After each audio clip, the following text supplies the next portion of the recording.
Sodium के बाह्य कोश में 1 इलेक्ट्रॉन और क्लोरीन के बाह्य कोश में 7 इलेक्ट्रॉन है। 1 इलेक्ट्रॉन लेगा कौन? क्लोरीन, और सोडियम 1 इलेक्ट्रॉन लेगा।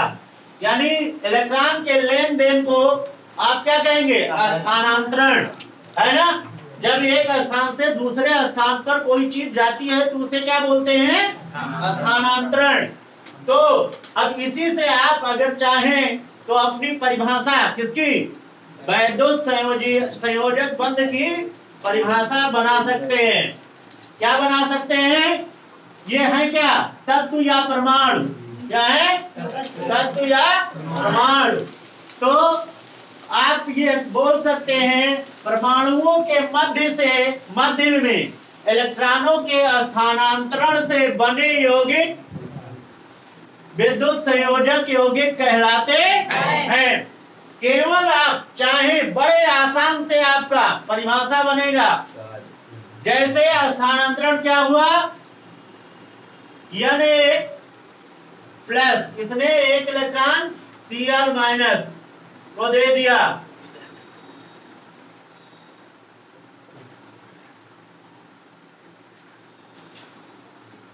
और 2 8 2 8 8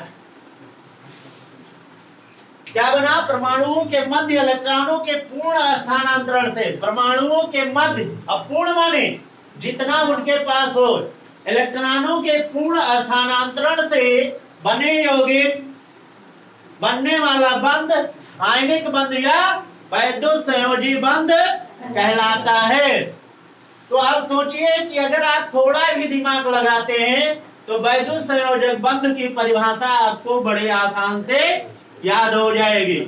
क्या किया है इलेक्ट्रॉन? इसमें इलेक्ट्रॉन का क्या हुआ है? स्थानांतरण। इलेक्ट्रॉन का क्या हुआ है? स्थानांतरण। इसे परमाणु बोलते हैं। तो परमाणुओं, अब एक से अधिक परमाणु जब हैं तो 2 परमाणु हैं, तो परमाणुओं के मध्य इलेक्ट्रॉनों के स्थानांतरण से जो बंध बनते हैं उन्हें आयनिक बंध या वैद्युत संयोजक बंध कहते हैं। क्या इससे आसान है परिभाषा याद करना? जी। सोडियम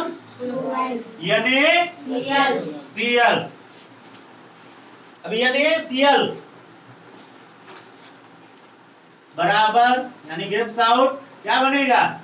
Na के बाह्य कोश में प्लस 1 इलेक्ट्रॉन है और Cl के बाह्य कोश में 1 लेना है, यानी 2 2 4 2 6 और 1 7। 1 इलेक्ट्रॉन क्या करेगा? Cl दे देगा और यहाँ क्या बना देगा?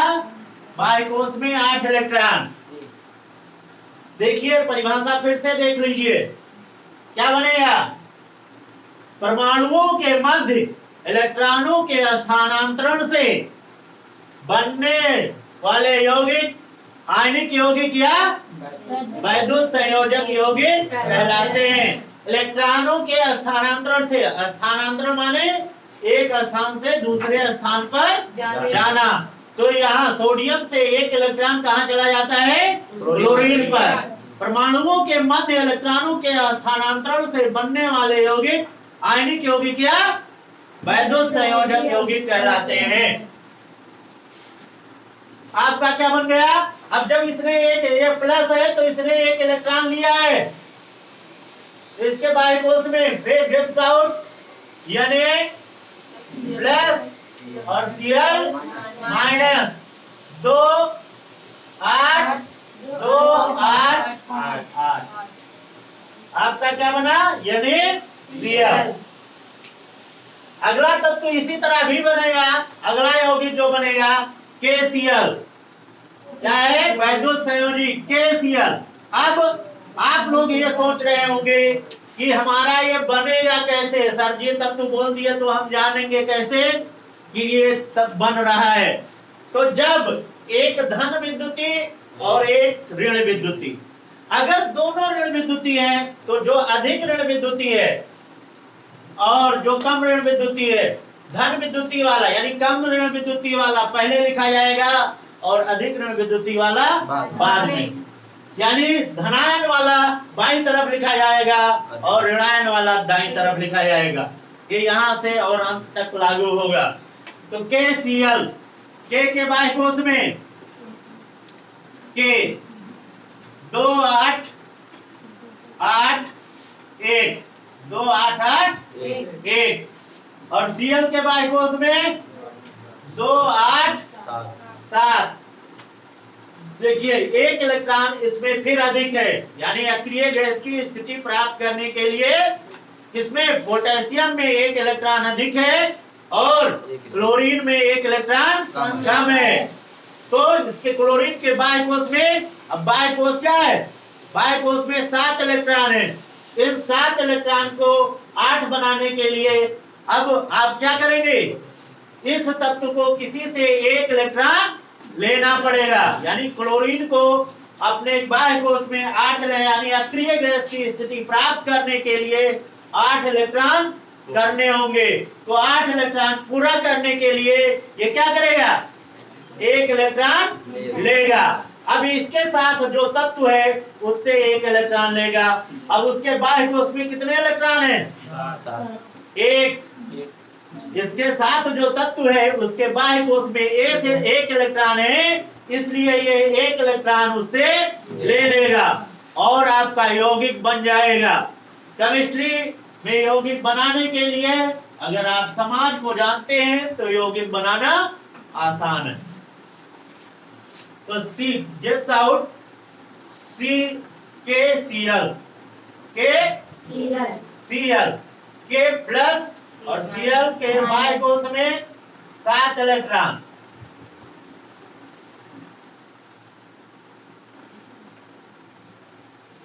और K क्या करेगा, एक इलेक्ट्रॉन दे देगा। किसको, Cl को। जब Cl एक इलेक्ट्रॉन ले लिया तो इसके बाह्य कोश में कितने इलेक्ट्रॉन हो गए, 8। तो ये बना 2 8 8 और अगला क्या बन गया, 2 8 8 KCl। अगला तब जो आपका वो बना K प्लस और Cl माइनस। अब इससे भी आपकी परिभाषा देखिए क्या बनेगा, इलेक्ट्रॉनों के स्थानांतरण से, है ना। लेकिन अब ये है क्या, सबसे पहले आपको ये ध्यान रखना होगा कि है क्या। तो जितने भी तत्व हैं और स्वतंत्र अवस्था में हैं उन्हें परमाणु बोलते हैं। जैसे K है ये भी परमाणु है और Cl है ये भी परमाणु। तो परमाणुओं के मध्य इलेक्ट्रॉन के स्थानांतरण से बने यौगिक क्या कहलाते हैं, वैद्युत संयोजक यौगिक या वैद्युत संयोजक या आयनिक बंध कहलाते हैं। परिभाषा कैसी है कठिन की सरल है, सरल है ना। कभी भी जब आप कभी केमिस्ट्री में अगर रासायनिक अभिक्रियाएं हैं तो उससे भी उनकी परिभाषाएं बन जाती हैं केवल रासायनिक अभिक्रियाओं से। आपका अगर बंध है तो वो भी परिभाषा उसी से बन जाएगी। इसलिए इसमें अगर आप केवल दोहराते रहिए, बार बार प्रैक्टिस कीजिए, आपकी केमिस्ट्री आपको 100 में 100 अंक दिलाएगी। अगला क्या है, MgO।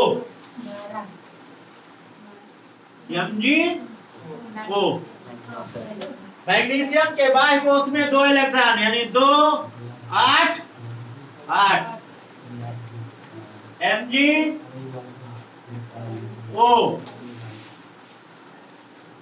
2 8 2 2 8 2 और ऑक्सीजन के बाह्य कोश में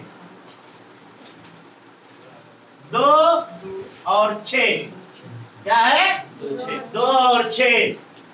ऑक्सीजन को 2 इलेक्ट्रॉन चाहिए और मैग्नीशियम के पास 2 इलेक्ट्रॉन अधिक है। तो मैग्नीशियम क्या करेगा, अक्रिय गैस की स्थिति प्राप्त करने के लिए अपना 2 इलेक्ट्रॉन ऑक्सीजन को दे देगा।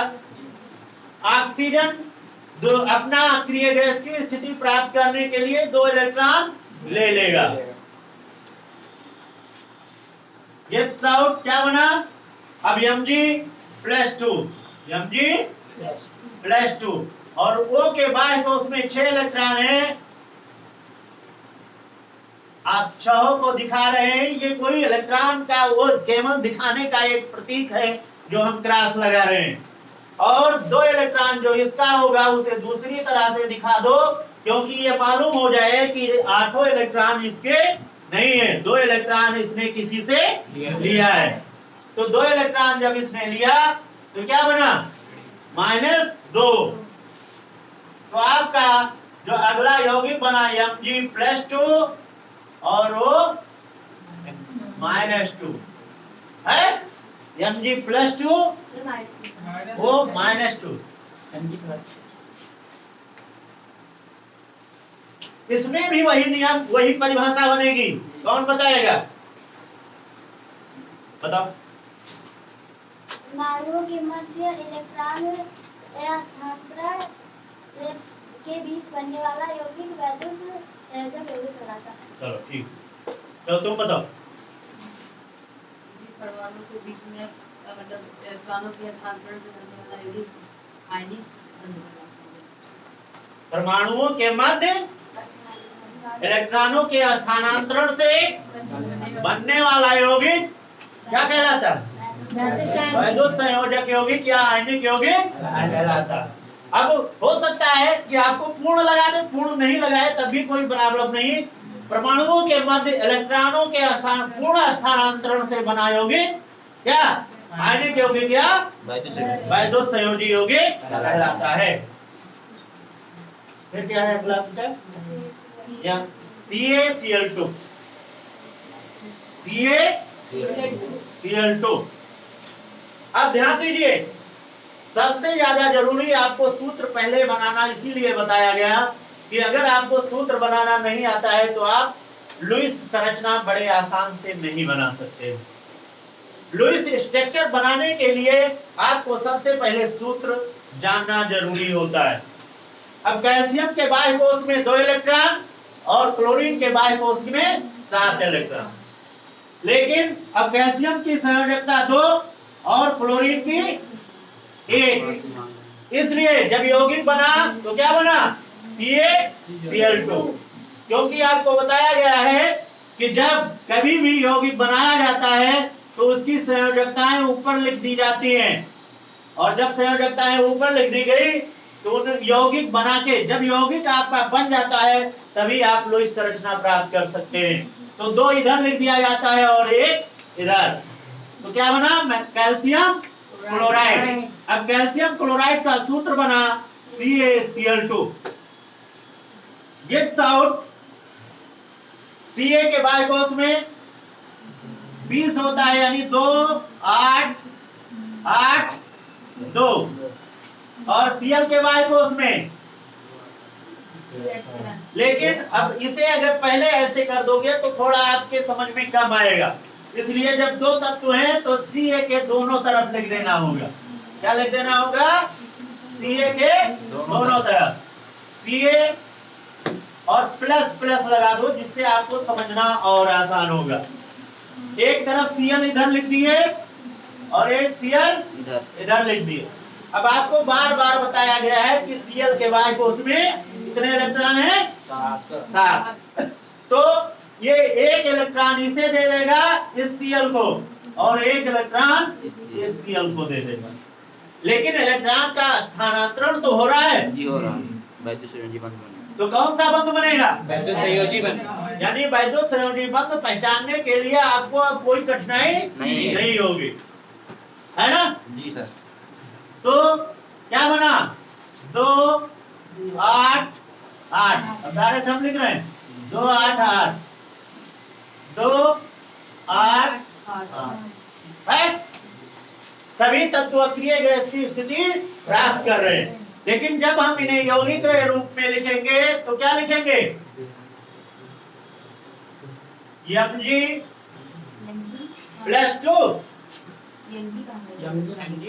Ca है, Ca+2 Cl- और Cl-, है? जिस तरह यहाँ आपने बनाया उसी तरह लिख देंगे। जी सर। समझ में आया? जी बहुत अच्छा। बहुत अच्छा। चलो बहुत अच्छा है।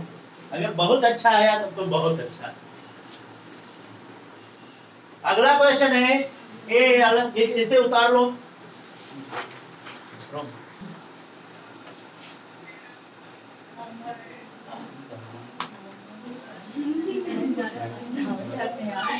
ये आप लोगों का घर का काम है, यानी होमवर्क। ठीक, इसे कल घर से करके लाना है।